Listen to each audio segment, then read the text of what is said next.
Polícia. Quem investiga é polícia, e quem deve conduzir investigações são polícias mesmo, a civil e a Por que o próprio Ministério Público, então, não concordava com isso? Porque o próprio Ministério sente-se acuado, mas, na verdade, o Ministério Público está acuando.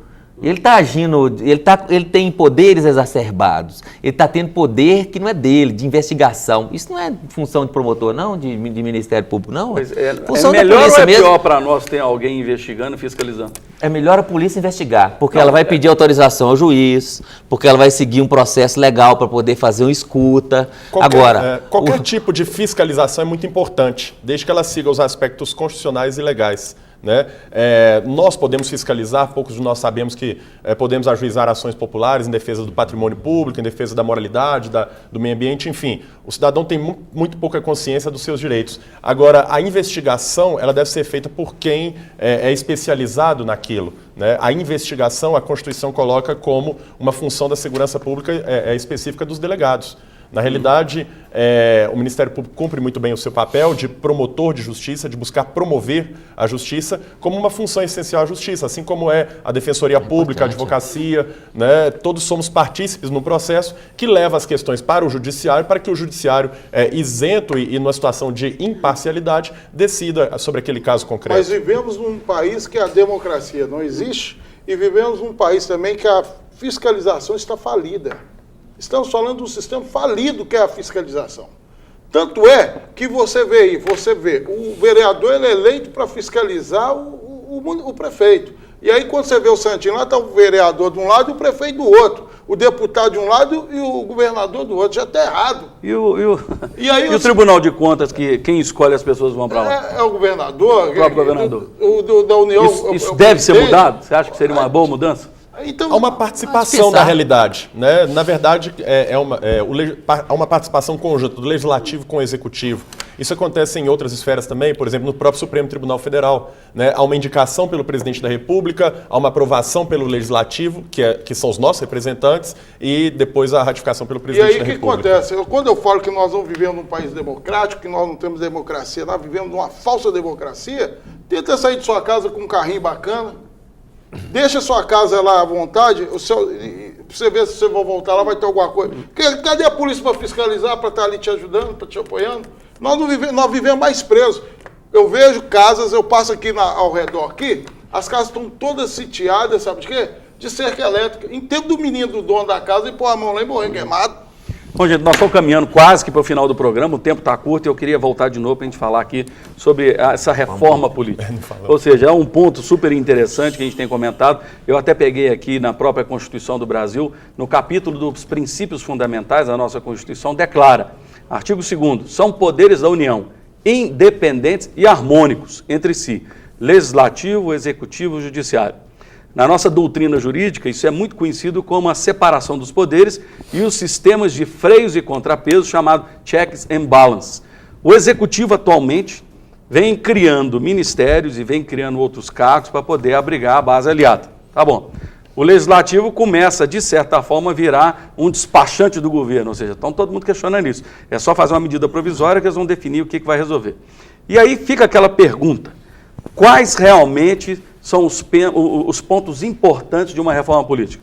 O fim do foro privilegiado, um recal para os senadores e os deputados, um fim da reeleição, talvez com mandato de 5 a 6 anos, as eleições gerais e conjuntas. O que você pode dizer para a gente, Arthur, em relação a isso?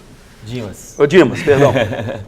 Bom, a primeira coisa seria interessante? Eu acho interessante, muito importante, né? A voz do colega ali foi sempre, o povo tem que ser ouvido, a favela tem que ser ouvida. Importantíssimo o plebiscito já ir para convocar a Constituinte. Temos que convocar a Constituinte específica para discutir reforma política, independente de juristas concordarem ou não. E os pontos que eu creio que devem mudar são pontos que favorecem a participação popular, o controle do povo sobre o Estado. Por exemplo, eu adorei o Joaquim Barbosa outro dia, é uma ideia que eu já defendo há muitos anos, que as pessoas possam candidatar sem ter partido político. Eu poderia ser um candidato sem estar ligado em nenhum partido, por que não? A democracia é para os cidadãos ou é para os partidos? A nossa democracia está muito pautada por partidos. E isso complica. O cidadão ganha o voto, mas o partido fica com o mandato. Exato. E isso complica, porque uma base, o governante, ele tem que negociar com os partidos. O governo negocia com os partidos. E os partidos têm lá, eu tenho 60, você tem 30, o outro tem 20, negociam e barganham entre si. Se nós constituíssemos uma base de deputados, Senado, senadores, tem até discutir isso aí também, que é possível, né? Mas se constituísse uma base que não tivesse ligação com nenhum partido ou com nenhum governo, essa base poderia fazer escolhas mais para o bem do povo do que para o bem do partido. Então, isso são coisas que uma reforma política poderia levar a cabo. Assim, e marco de novo, mulheres, 50%, negros, indígenas no Congresso, mas não é igual o Juruna, não. Né? Não sei se lembra do Juruna. Lembro do Juruna. Foi eleito pelo Rio de Janeiro. Com um gravadorzinho. Com um gravador, que foi até um deputado atuante, mas ridicularizaram o Juruna. O que eu penso é o seguinte, somos um país multiétnico. Então, por que os indígenas não têm, para eles, um número de cadeiras das tribos, que elas vão escolher pessoas, que vai estar lá, participando lá, pelado, inclusive? Porque Cris, me fala você, numa reforma política, o que você acha que seria interessante para mudar? Tinha que ter eleição completa em 5 anos. O cara teria que ser... Ou seja, vereadores, prefeitos, todo mundo. Porque o que acontece hoje... Uma eleição única. De 5 em 5 anos. 5 em 5 anos. O cara hoje vira vereador, já querendo ser deputado. Vira deputado, já querendo ser governador. Vira governador, querendo ser um ano sem eleição, outro ano eleição. Um ano sem eleição, outro ano eleição. Não, tem que ser de 5 em 5 anos e pronto, sem reeleição. Essa é a grande vantagem. A reeleição foi um grande golpe de Estado que Fernando Henrique deu no Brasil. Fernando Henrique Cardoso, quando aprovou a reeleição através de instrumentos de mensalão, que na época foi denunciado muito grandemente pela Folha de São Paulo, ele votou a mudança na Constituição para ele se beneficiar da mudança. Fez igual o Hugo Chávez fez. Mas o outro partido depois foi reeleito também e gostou. A partir de uma lei já feita. A verdade, nós podemos mudar. A partir de uma lei já feita. Vamos voltar aqui, o tempo nosso daqui a pouco está indo. Nós temos que dar um jeito de arrumar mais tempo aqui para gente.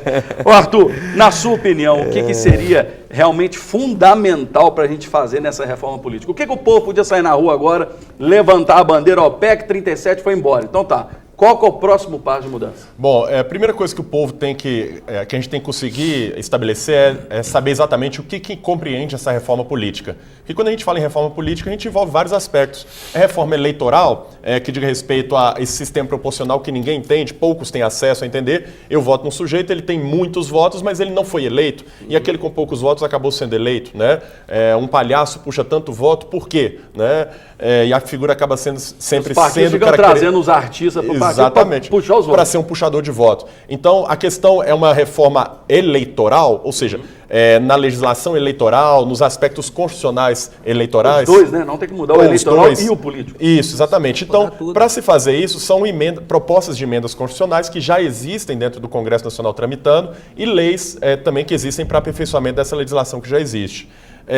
A questão da reeleição é algo que incomoda muitas vezes, por quê? Pela cultura no Brasil de uma reeleição. Né? Nos Estados Unidos, por exemplo, o sujeito é reeleito e nunca mais pode voltar para aquele cargo dele. Né? Então, Barack Obama, que já foi reeleito, nem daqui a 4, nem daqui a 12 anos ele pode voltar como presidente dos Estados Unidos. Seria interessante, talvez, os deputados, senadores serem eleitos, podem ser reeleitos e depois saem.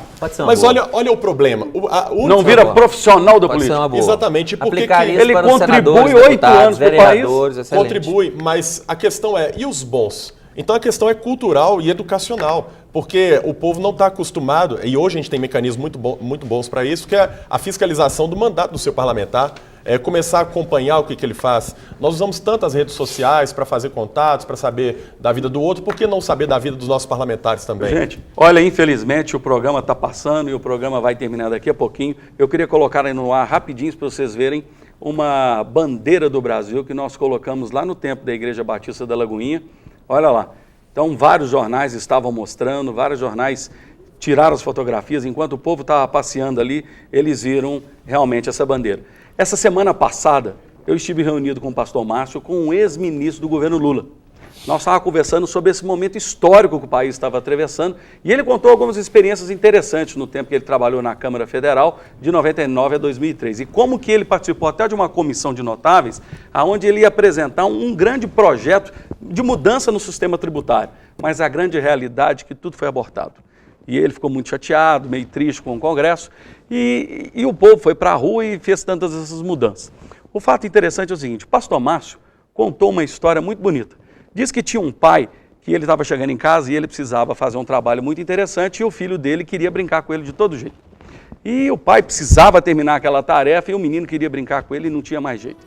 Aí o pai fez uma coisa interessante, falou, olha, eu vou recortar um mapa que eu tenho do Brasil e eu vou deixar com ele aqui brincando aqui de puzzle, né, que é um quebra-cabeça, e falou para o filho dele, filho, olha, se você montar esse quebra-cabeça que eu acabei de fazer para você, eu cortei direitinho o mapa do Brasil, você pode ter certeza que eu consigo brincar com você. Assim você me dá um tempinho e eu consigo. O pai deu aquilo para o menino rapidinho correu para uma mesa e começou a montar aquele quebra-cabeça ali com um durex. Foi passando o tempo, em meia hora o menino montou tudo e voltou para o pai. Pai, eu já montei o quebra-cabeça, já está tudo direitinho. O pai não acreditou, mas filho, o mapa inteiro do Brasil, você já conseguiu montar o quadro todo? Até a ilha de Marajó está lá no lugar direitinho. O menino virou para o pai e falou assim, olha pai, eu sei que o mapa do Brasil eu não ia saber montar, mas sabe o que eu vi? Atrás do mapa do Brasil tinha um desenho de um homem. E sabe o que eu fiz, pai? Eu comecei a montar o homem inteirinho. Eu sabia onde eram os olhos, eu sabia onde era a orelha, eu sabia onde era a boca, o pé, o braço. E eu montei o homem. E na hora que eu montei o homem, quando eu vi o mapa do Brasil, estava todo pronto. Ou seja, no momento que consertou o homem, ele consertou também o mapa do Brasil. Em 2 Crônicas 7,14 diz assim, se o meu povo que se chama pelo meu nome, se humilhar e orar, e buscar a minha face e se converter dos seus maus caminhos, então eu o ouvirei dos céus e perdoarei os seus pecados e sararei a sua terra. Primeiro quem? Depois o quê? Primeiro o homem, a sua mente, o seu coração, depois a terra. Primeiro o nosso povo, a nossa consciência, a nossa nação, o Brasil. A grande mudança que o Brasil anseia, a grande transformação que a nação tanto necessita, inicia em mim, inicia em você, inicia em cada um de nós aqui. Precisamos nos humilhar e orar. Precisamos buscar a face de Deus e converter dos nossos maus caminhos. Precisamos renunciar o mal em nossas vidas. 2 Crônicas 7,14. Se o meu povo, que se chama pelo meu nome, se humilhar e orar, e buscar a minha face e converter dos seus maus caminhos, então eu ouvirei dos céus, perdoarei os seus pecados e sararei a sua terra. Não me importa que igreja que você frequenta, não me importa que religião que você possui, não me importa nem que se você acredita em ET ou não acredita em nada. Mas se você anda cansado e deseja não somente mudanças no nosso país, mas também na sua vida, lembre-se, disse Jesus, vinde a mim todos que estáis cansados e oprimidos e eu vos aliviarei. Tem muita gente oprimida por causa do salário, tem muita gente oprimida por causa do transporte público, muita gente oprimida por causa da polícia. A polícia foi também oprimida por causa dos manifestantes. E olha, querido, a única mudança é através de Jesus. E eu queria neste momento orar com você para que a gente pudesse realmente buscar a face de Deus e buscar a solução. Feche os seus olhos aonde você está e ore comigo. Senhor Jesus, neste momento, nós te agradecemos por essa oportunidade de estarmos debatendo essa nação e buscando soluções para este país. Queremos abençoar, Senhor Deus, a vida da nossa presidente, até todas as pessoas que estão nas pequenas vilas nessa cidade, em qualquer lugar desse Brasil. Senhor Jesus, perdoa os nossos pecados. Realmente mude as nossas vidas e traga transformação neste país para o bem. Mesmo que tenhamos opiniões diferentes, queremos ter um só coração. Mesmo que tenhamos, Senhor Deus, ideias diferentes, queremos ter uma só mente. Que o Brasil seja abençoado. Em nome de Jesus.